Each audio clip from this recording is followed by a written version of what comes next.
안녕하세요. 치과대학병원 치과보존과 김선일입니다. 신경치료라고 하면은 마치 살아있는 신경을, 문제가 있는 신경을 다시 살리는 치료라고 생각하시는 경우가 많은데요.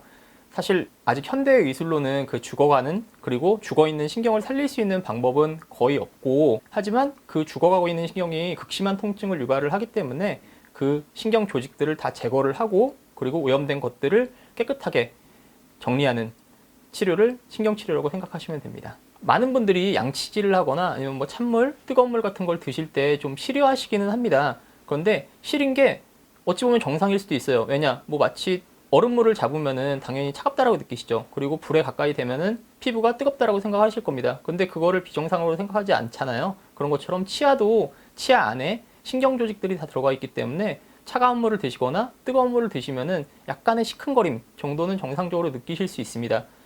그런데 어느 순간에는 예전에는 드시던 차가운 물이나 뜨거운 물 혹은 뭐 냉장고에서 꺼낸 음식들을 드신 다음에도 깜짝 놀랄 정도로 싫어하시는 경우들이 있어요. 그 경우는 쉽게 생각하면 치아 안에 있는 신경이 염증 상태에 빠지거나 아니면 약간의 변성된 상태라고 생각하시면 되는데요. 조금 아팠을 때 빨리 치과에 와서 치료를 하게 되면은 뭐 충치나 간단한 충치 치료나 혹은 잇몸 치료로 끝날 치료가 있는데, 문제는 무서워서 난 좀 참아봐야지 하다 보면은 이게 점점 병이 키워져서 신경이 점점 더 자극을 받게 되는 거죠. 근데 우리 몸에 있는 신경은 어느 정도의 자극에는 버티고, 그리고 정상으로 돌아올 수 있는 능력이 있는데, 그 자극이 심해지면, 즉 충치가 너무 오래 지속이 되거나 아니면 잇몸병이 너무 오래 지속이 돼서 문제가 커질 경우에는 우리 몸에 있는 신경은 서서히 죽어가게 됩니다.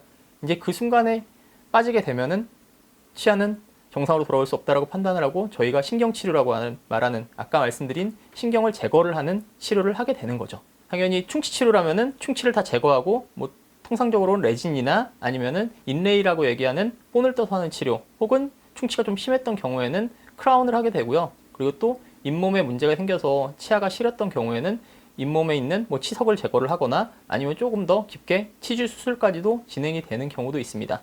저도 사실 치과 체외에 누워서 스케일링이라도 받으려고 하면 상당히 무서운데요.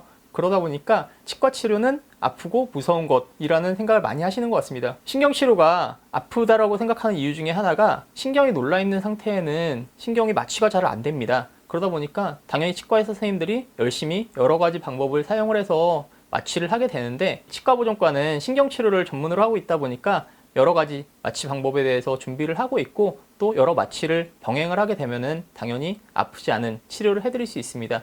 그래서 저희 연세대학교 치과대학병원 보존과에 내원하시면 아프지 않은 신경치료를 받으실 수 있을 것 같습니다.